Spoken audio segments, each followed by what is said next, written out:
Okay, I'll start with a little disclaimer if anybody is watching this. This is from our discussion yesterday or the other day with one of the pilots here, Mav, we'll call him. Sometimes, when we have a class or whatever, or a discussion, some controversial topics come up because that's what's in the news. Okay, and there's no one point that needs to be expressed here. It's just what was in the news and the things that were discussed. If they want to have an argument about things, put it in the comments section and people can read it, okay? But by all means, the goal here is just to discuss. And I think if you avoid any controversial topics, then it really limits, it's what's in the news. And we shouldn't limit a person's right or ability to discuss the news, okay? Okay.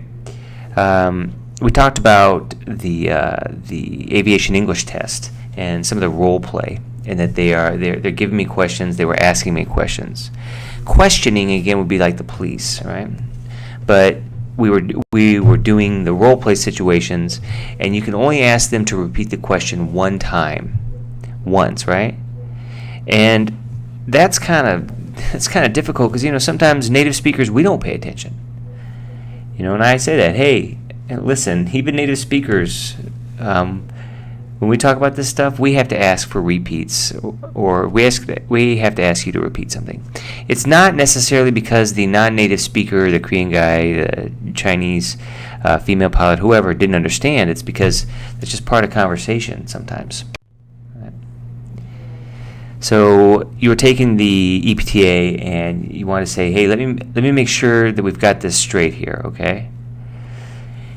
And again, the questioner, there wasn't enough information. He didn't say anything about, I don't know, whatever the situation was. He failed to mention anything about, right? And I said, well, they ask a lot of open questions, right? And by that, the thing that you were getting at there is this exercise doesn't actually judge a person's language ability, right? And I told him that. I didn't hold back, right? And then my advice was, hey, let's just calm down. Let's tone it down here, right? I should have toned it down there. But in that case, the real me came out. I changed that. In that case, the real me came out. Okay, another note there, again, about maybe people from Asia speaking the English language. For example, the is not used with a name, usually just Adam. My name's Adam. There's a guy, Donald. But if he wants to make it a special nickname, he calls himself the Donald, okay? I am the Donald, meaning the one and only and the greatest. Anyway, maybe like a Korean guy or Chinese, somebody from Japan or whatever, uses it this way, uses the incorrectly.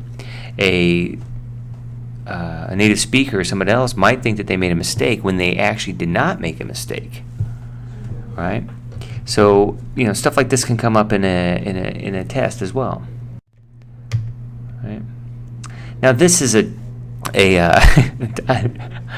I'm not supporting any of this stuff, but this is from Wayne's World. American high school students used to say this. I don't think it's not a good thing to say, but if you ever hear it, you know it.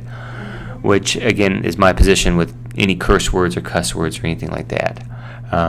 We never want to hate anybody else, but if you're around high school students or in the U.S. military, but in this Wayne's World, they'll keep saying, "A sphincter says what?" Which is a joke to mean like you pretend you didn't hear somebody. You're very disingenuous. You pretend you didn't hear somebody so that you can insult them or call them a name. Again, immature high school students do it. It's not a good idea.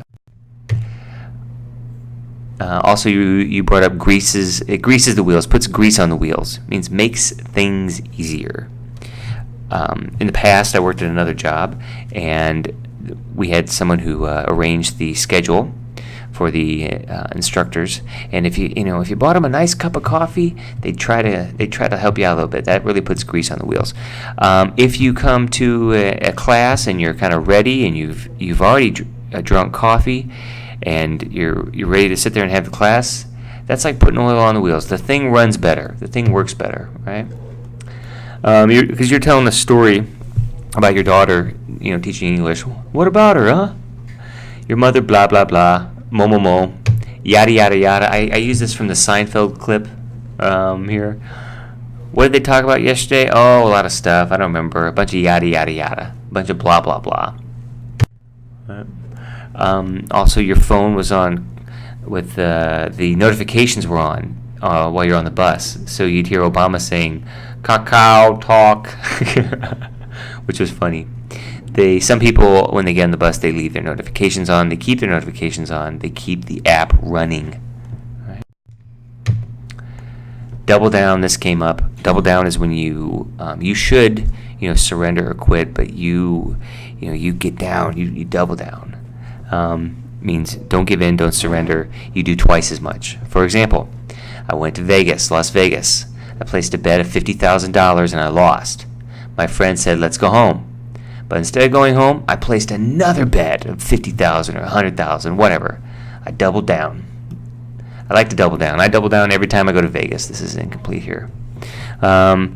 Somebody does something wrong. Everybody knows it. So you go to the person and say, "Hey, you did da-da-da wrong." Instead of saying they're sorry, "I'm sorry," or "I'm sorry," instead of saying that, they go and they do the behavior twice as bad again, and they will not say they're sorry. They deny it.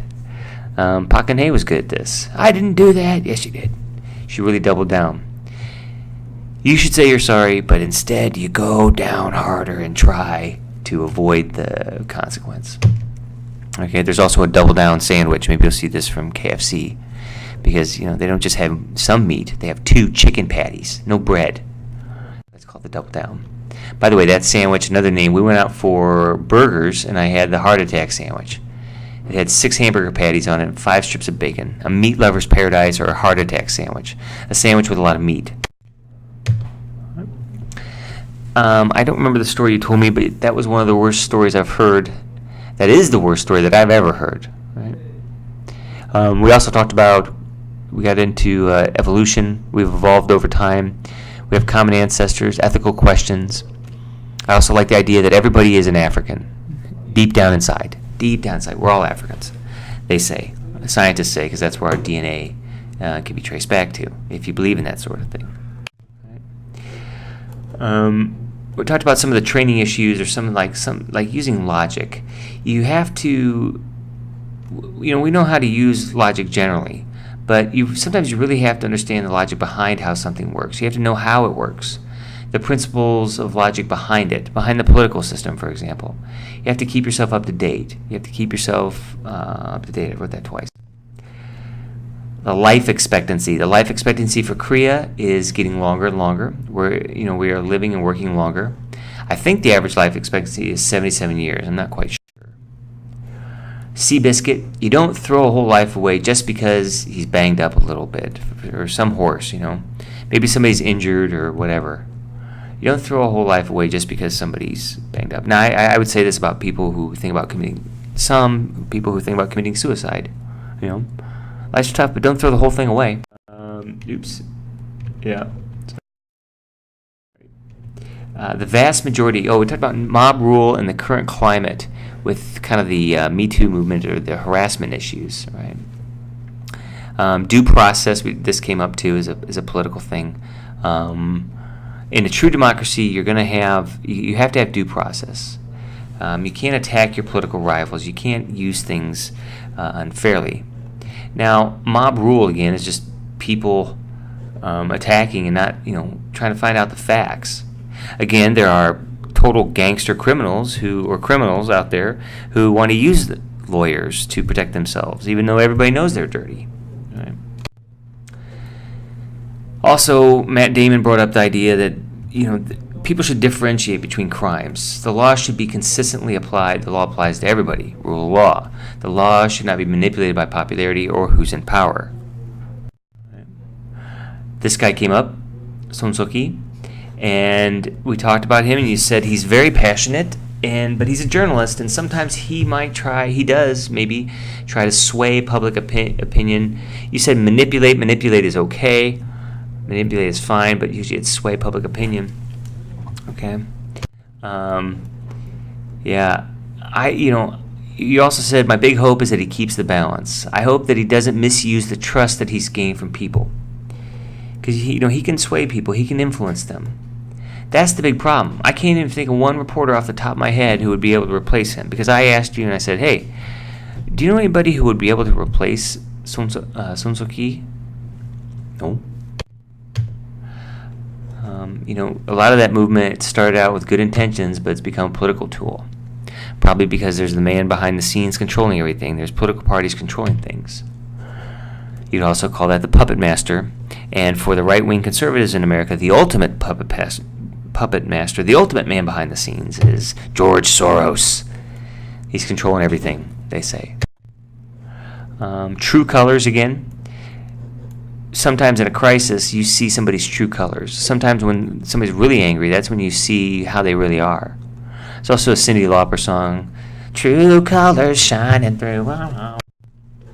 That's the first time we've ever come across anything. No person is immune to that type of problem. Everyone is susceptible to that, to ego. Every person has an ego. They have to have their own pride. It's kind of got to be protected. They can't feel like nothing. They shouldn't. So we make mistakes. We make mistakes of pride. Every one of us. Talked about sometimes, like, I don't know, not an instructor, but other people, maybe the older generation, the baby boomers, not letting the millennials, the younger people, grow. They won't let the people grow. They won't let people grow. This boot on someone's neck is like an old thing from the past, talking about maybe America did not let Vietnam grow, for example, or somebody keeps you down. Right? Now, this would be a huge boot, keeping someone down. But you can say that, you can feel that if you're under like maybe one of the older guys, and you got to fly with him, and he just won't let you grow. Some of these problems, though, if you try to explain this, you can only see it in a sophisticated sort of way, okay, or after a long fight with somebody. It's not self-evident, or how the government treats people differently. Maybe the point you were trying to make politically is that, the thing is not self-evident. You really have to look deeper. Right? You can also think, this is in like U.S. TV commercials about stains. To really get the stain, you have to dig down deep inside. You have to scrub it and, scratch this. It's really in there deep. The gun lobby. The gun lobby kind of... now again, I'm not against guns. I have a degree in history. I like the study of weapons and stuff. But some people say that the gun lobby has way too much power in the United States. Korea, I think, has laws against lobbyists, which in a way is good. But then again, how do politicians use money? I don't know. The clothes are a bit much. They're a bit too much. Maybe somebody's not wearing long enough clothes. Maybe one of the passengers or something, very skimpy. Short shorts, again, could be good or bad. Provocative, yahan, provocative clothing. Skimpy, I also said too. Skimpy, right? Skimp on. Skimp on, the verb is used for like not giving enough. Like you don't, like I take you to dinner, but I buy you some really cheap food. Hey, why'd you skimp on dinner? Someone gives you $50 to buy pizza. You don't buy the good pizza, like Papa John's, in my opinion. You buy school pizza. Hey, why'd you skimp on the pizza? All right. This sentence, too, really screws people. A lot of Koreans. Getting back to the original point, I wanted to finish up the point that I was making. I wanted to talk about what we were talking about, or just a few minutes ago, before we were interrupted, right? Oh, I wanted to get back to the original topic. I wanted to talk about what we were just talking about a little bit ago.